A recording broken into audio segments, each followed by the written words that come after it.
Myself, Mr. Mate HT, Department of Botany, RBNB College, Sri Rampur. So today we are going to see the SYBSc Botany, paper 2nd, Plant Physiology, and from the Plant Physiology, topic transpiration. And from transpiration, the next point, that is the anti-transpirants. Anti, that is the against. That means these are the substances which are applied to the plant. They reduce the rate of transpiration. That means they are against the transpiration. So they are called as the anti-transpirants, or these substances are also called as the transpiration suppressants.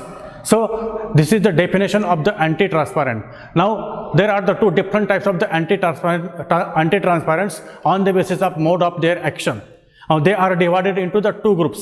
Now in group 1, the examples are low viscosity waxes, colorless plastic is there, silicone oil is there. When these all are applied to the plant, they form a thin film over the lip, which reduces the rate of transpiration, but they continues the entry of O2 and CO2. That means when these group number 1 substances are applied, rate of transpiration is get decreased, but O2 and CO2, exchange of the O2 and CO2 is continuous there. That means transpiration and photosynthesis is continuous there. So this is about the group first. Now in second group, the mode of action is different, and examples are phenyl mercuric acetate, which is called as the PMA. This is the fungicide. Then second, that is the ABA. It is the growth regulator. It is called as the growth regulator, that is the abscisic acid. In short, it is called as the ABA. And third, that is the concentration of the CO2. When all of these are applied to the plant or any crop or in the field, then the partial closure of the stomata takes place. For example, if a phenyl mercuric acetate is applied on the plant, it reduces the rate of transpiration and by closing the stomata for 2 weeks. And when the ABA is applied, then partial closure of the stomata takes place for a few hours. And when the natural concentration of the CO2, that is the 0.03%, and if it increases up to the 0.05%, then it also partial closure of the stomata takes place. When there is a concentration of the CO2, it increases up to 0.5%. Now next point, that is the applications of the anti-transparents. The main function of anti-transparent is the reduction in the rate of transpiration, that is rate in the water loss. So they are used in the agriculture and in the horticulture. And in horticulture, when there is less availability of the water, generally these different types of the anti-transparents are used to reduce the rate of water loss. Now next, that is the guttation.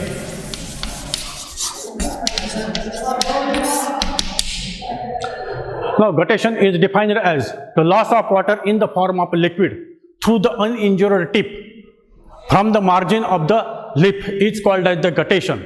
And guttation takes place when the rate of water absorption is very high as compared to the water loss. In such a condition, there are the special type of a structure which is called as the hydathode, and here the guttation takes place. And guttation, that is nothing but the water loss in the form of liquid through the uninjured tips from the margin of the lip is called as the guttation. Now its a position, it has a specific type of the position in the lip.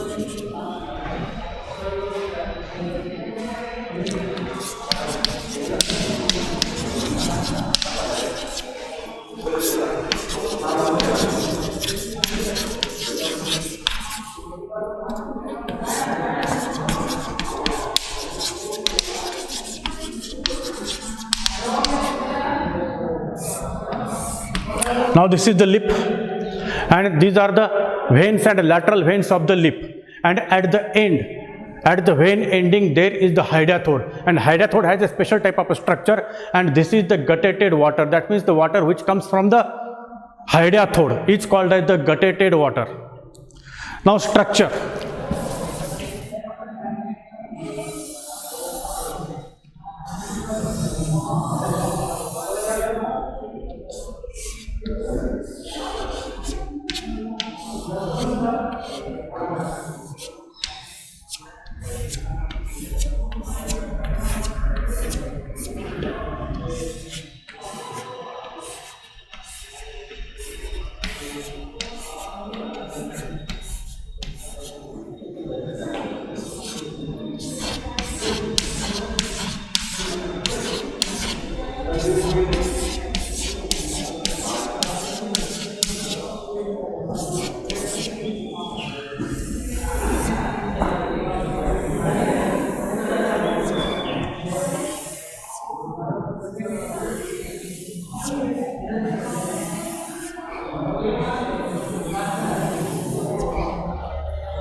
Okay, this is the structure of the hydathode.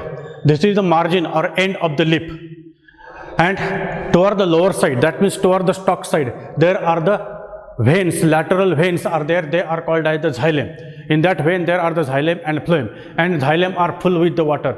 Above this there are the special kind of a tissue. It is called as the epitheme. Above the epitheme there is the air cavity, and above the air cavity there is the water stomata, or it is also called as the water gland.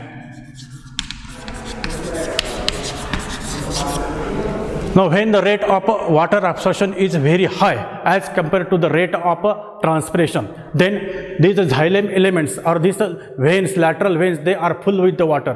They give the water to the epitheme, and from epitheme water is entered into the air cavity, and from air cavity permanently opened structures called as the stomata. Water comes from the water stomata, water comes out of the water cell. This is the complete structure of the hydathode. Now here water is get oozed out, and it is contained with the organic and inorganic substances.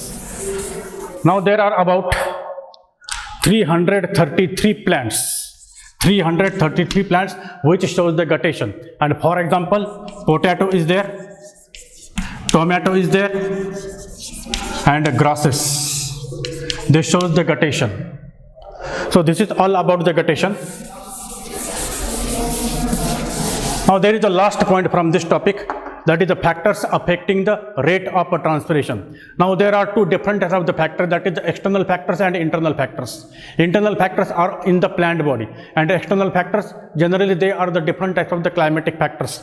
For example, number one, that is the temperature. This is most important factor. As the temperature is getting increased, automatically the rate of water transpiration is also getting increased. And when the rate of temperature, when the temperature is getting reduced, automatically the rate of transpiration also get decreased. And when it goes toward the 0 degree Celsius, then viscosity of the cytoplasm is get increased. And as the viscosity increases, automatically the permeability of the cell membrane decreases, and automatically the rate of transpiration also get decreased. Now second factor, that is the atmospheric humidity. When humidity increases in the atmosphere, in such a situation, the rate of transpiration is get decreased. And when the rate of humidity or humidity is get decreased, for example in summer season, in such a condition, the rate of transpiration is get increased. Third most important factor, that is the light, and it affects by three different ways. So light is very important. Light has very important role in the rate of transpiration. It increases or reduces the rate of transpiration. For example, if there is intense or bright sunlight, it increases the temperature, and as the temperature is get increased, the rate of transpiration also get increased. Now second most important, again it opens the stomata. When there is a light, the stomata are get opened, and as the stomata are get opened, then the transpiration will get started there. And third factor, that is the quality of light. Quality of light. For example, in UV and far red light, stomata are get closed. That means if this type of light, this quality of light is there, then the stomata get closed and automatically the transpiration will stop. But for example, if blue light is there, blue colored light is there, then the stomata are get opened and transpiration starts.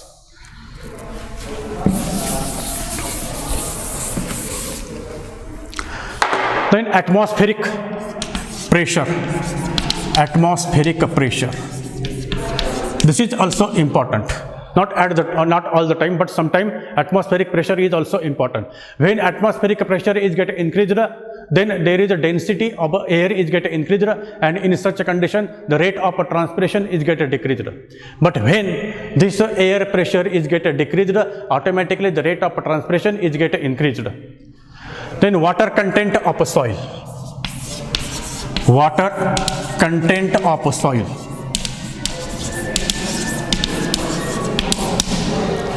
When there is water in the soil, then there is the absorption, and if there is absorption of the water, then there is the transpiration. That means transpiration is depend on the availability of the soil in the water.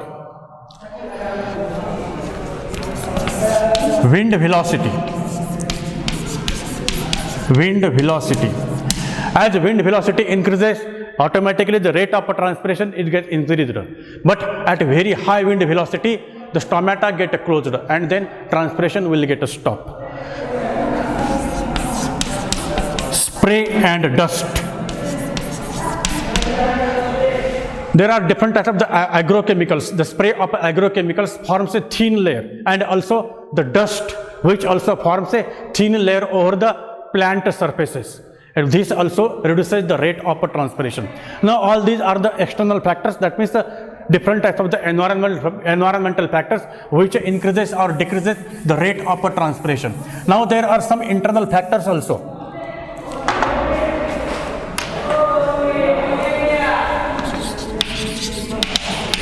Internal factors. From this, number one, size of leaves.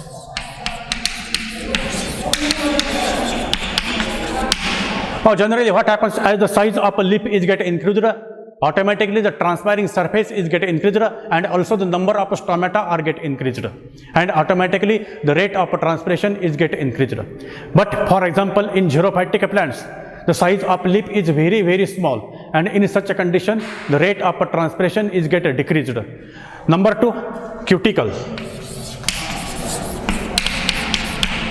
Now critical is very important to reduce the rate of transpiration, and generally it is found in the xerophytic plant.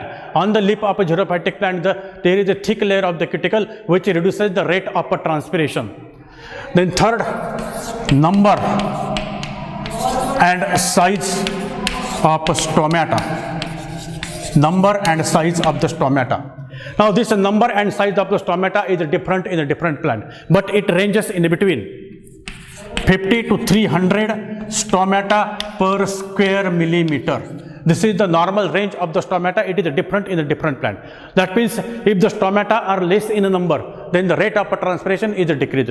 And but if the number of stomata get increased, then automatic the rate of transpiration will get increased. And size of the aperture. Size of the aperture also causes the increase or decrease of the stomata.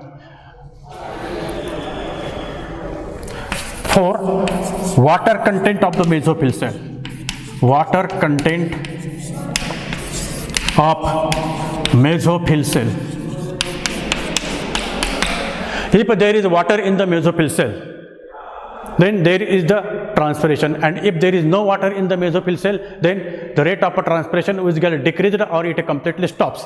That means for transpiration there must be water into the mesophyll cell. And the last, that is the root shoot ratio. Root shoot ratio. When the root shoot ratio is get increased, that means if the number of root, that is the lateral roots, and the shoot system is get increased, automatically the rate of transpiration is get increased. But this root shoot ratio, if it is less, then the rate of transpiration is get decreased. Thank you.